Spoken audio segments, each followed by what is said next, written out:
Oke, selamat pagi semuanya. Ketiga tindakan disiplin berubah menjadi viral bukan hanya perilaku yang dipertanyakan, tetapi juga cara kita memainkannya sebagai sebuah komunitas pendidikan. Hari ini kita akan membahas peristiwa yang terjadi di SMA 1 Cimarga, di mana seorang siswa yang kedapatan merokok kemudian mendapatkan tindakan kekerasan berupa tamparan dari kepala sekolah. Kasus ini memicu banyak perdebatan, mulai dari disiplin, etika kepemimpinan, hingga batas kewenangan pendidik dalam memberikan sanksi. Sebagai moderator, saya Raisa Putra Aulia akan memandu jalan diskusi agar kita dapat melihat persoalan ini secara jernih, adil, dan berpijak pada prinsip pendidikan yang berkemajuan. Sebelum masuk ke dalam sesi diskusi, mari kita sapa panelis kita. Halo, selamat pagi semuanya. Saya Muhammad Noval Deul Haq, berperan sebagai panelis 1 yang akan memaparkan sebuah argumen. Halo, selamat pagi semuanya. Saya Farhan Daya Manalu sebagai panelis 2 yang akan memaparkan argumen pro. Halo, selamat pagi semuanya. Saya Asya Zara sebagai panelis 3 yang akan memaparkan argumen kontra. Oke, kita juga akan menyapa notulis kita. Oke, halo, selamat pagi semuanya. Saya Nesya Milia, saya di sini sebagai notulis.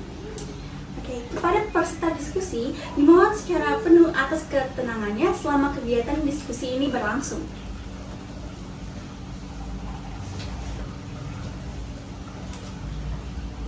Oke, kepada panelis pertama, dipersilakan untuk memaparkan argumennya. Oke, jadi kasus di SMA N 1 Cimarga, Kabupaten Lebak, Banten merupakan kasus yang cukup kontroversial, di mana dalam kasus tersebut membahas tentang bagaimana cara menghargai dan bagaimana cara menaati aturan yang sudah berlaku. Dalam kasus ini, siswa melakukan tindakan yang salah, yaitu merokok di lingkungan sekolah, di mana seluruh sistem sekolah tidak pernah mengajarkan kepada kita bahwa merokok di sekolah merupakan tindakan yang benar. Tapi, apakah benar salah satu cara menegur siswa yang merokok adalah dengan cara ditampar? Di kasus ini, ketika siswa ketahuan merokok di lingkungan sekolah oleh Dini Fitria selaku pihak kepala sekolah, seketika kepala sekolah melakukan teguran secara fisik, yaitu menampar siswa. Kasus ini menuai banyak pendapat apakah teguran tersebut efektif dan bagaimana cara jika tidak peneguran hal tersebut secara non fisik. Oke. Seperti yang kita tahu, kasus kekerasan antara guru dan murid tidak sedikit. Banyak kasus-kasus kekerasan serupa yang terjadi di wilayah Indonesia. Dari data yang didapat melalui JPPI atau Jaringan Pemantau Pendidikan Indonesia, sebanyak 43% guru menjadi pelaku kekerasan terhadap siswa di sekolah.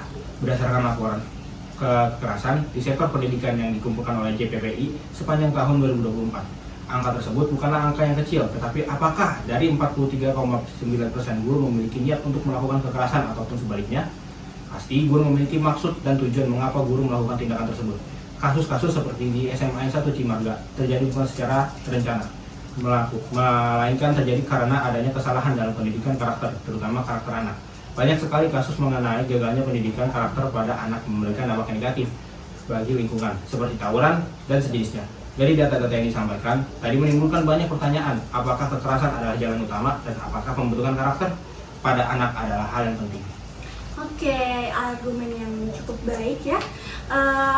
Kita juga mau dengerin nih bagaimana panelis lainnya menanggapi persoalan tersebut. Oke, yang pertama itu menegaskan aturan agar tetap dihormati. Beberapa orang menilai bahwa tindakan keras diperlukan agar aturan sekolah benar-benar dipatuhi oleh siswa. Jika pelanggaran dibiarkan begitu saja, siswa lain dapat menganggap aturan hanya formalitas. Dengan hukuman tegas, sekolah dianggap mampu menunjukkan bahwa setiap pelanggaran memiliki konsekuensi nyata. Hal ini juga dianggap dapat menjaga ketertiban dan menjaga perilaku buruk menyebar. Yang kedua, membuat siswa langsung menyadari kesalahannya. Pendukung tindakan ini percaya bahwa reaksi fisik dapat membuat siswa segera memahami bahwa merokok di sekolah adalah tindakan yang serius. Cara ini diyakini mampu memberikan efek kejut yang membuat siswa benar-benar kapok dan tidak berani mengulanginya. Mereka melihat hukuman spontan seperti ini sebagai langkah cepat agar pelanggaran tidak terus terjadi tanpa ada rasa tanggung jawab dari siswa. Oke, argumen yang cukup baik juga. Adakah argumen lainnya? Untuk saya sebenarnya tidak terlalu setuju untuk kekerasan dalam dunia pendidikan karena beberapa alasan. Alasan pertama, karena kekerasan fisik bertentangan dengan prinsip pendidikan. Menampar seorang siswa tidak sesuai dengan aturan dan etika profesi yang profesi seorang pendidik.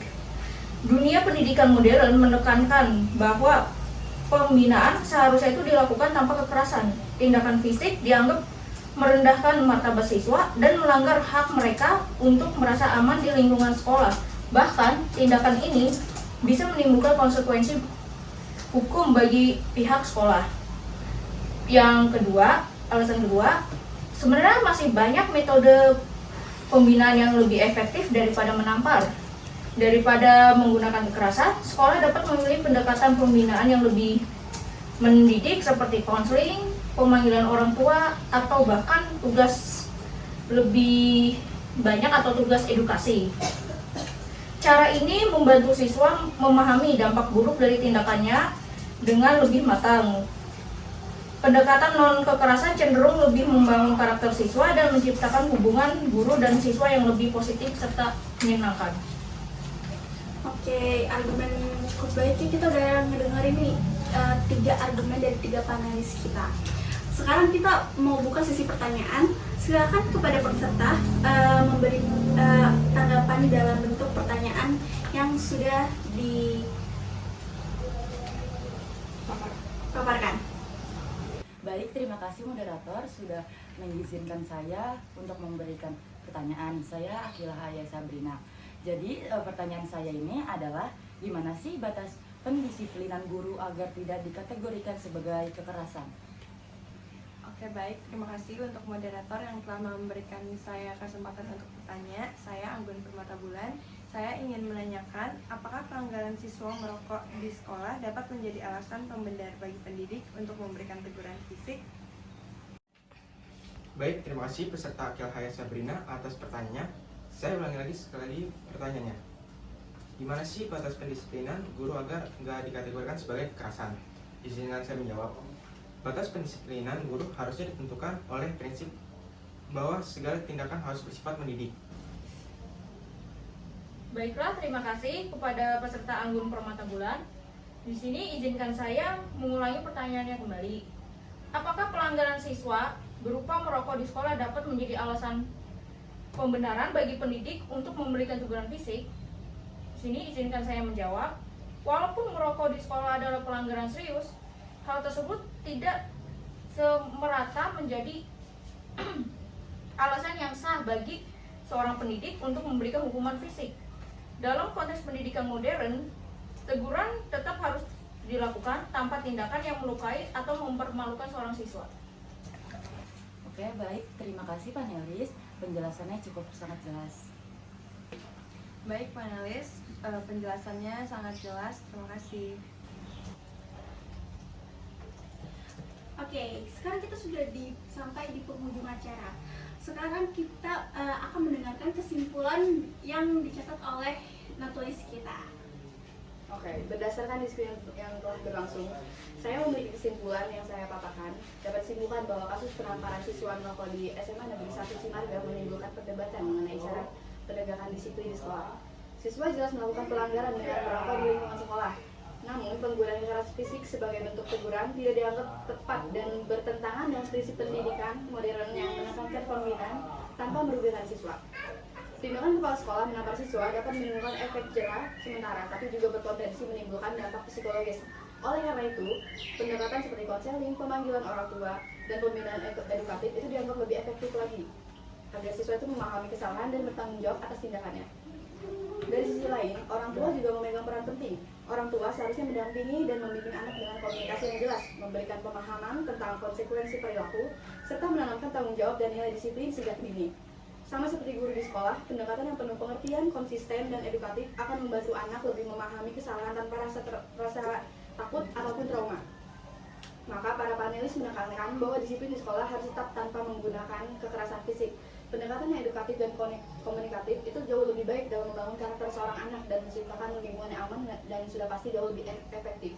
Dengan demikian, kombinasi disiplin di sekolah dengan cara yang lebih baik dan parenting orang tua sangat dibutuhkan dalam pembangunan karakter anak. Oke, nggak kerasa ya kita udah selesai untuk acara diskusi kali ini. Terima kasih kepada para panelis, natulis, dan peserta diskusi atas perhatian serta pandangannya. Demikian, mari kita jadikan peristiwa ini sebagai momentum untuk memperkuat budaya sekolah yang aman, mendidik, dan berorientasi pada pembinaan.